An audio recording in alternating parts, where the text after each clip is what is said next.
എല്ലാവർക്കും പുതിയൊരു വീഡിയോയിലേക്ക് സ്വാഗതം.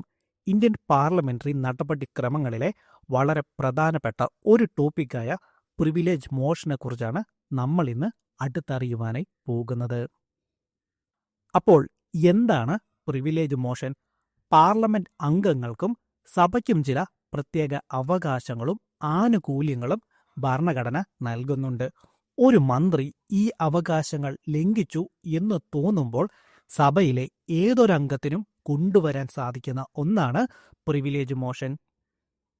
ഇനി എപ്പോഴാണ് ഇത് അവതരിപ്പിക്കുന്നത്?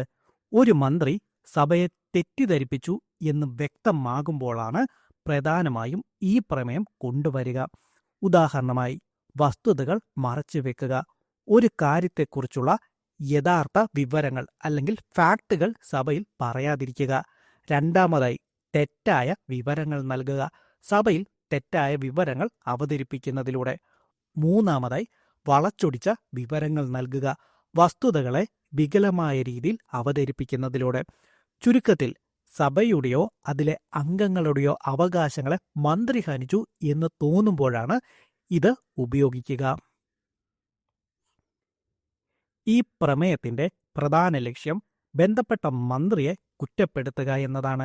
സഭയോട് കൃത്യമായി മറുപടി നൽകാൻ ബാധ്യസ്ഥനായ ഒരു മന്ത്രി അത് ചെയ്തില്ലെങ്കിൽ അദ്ദേഹത്തിനെതിരെ നടപടിയെടുക്കുവാൻ ആവശ്യപ്പെടുകയാണ് ഇതിലൂടെ ചെയ്യുക. ഇതൊരു മന്ത്രിക്കെതിരെയാണ് കൊണ്ടുവരിക. ഏതൊരു അംഗത്തിനും ഈ പ്രമേയം അവതരിപ്പിക്കുകയും ചെയ്യാം.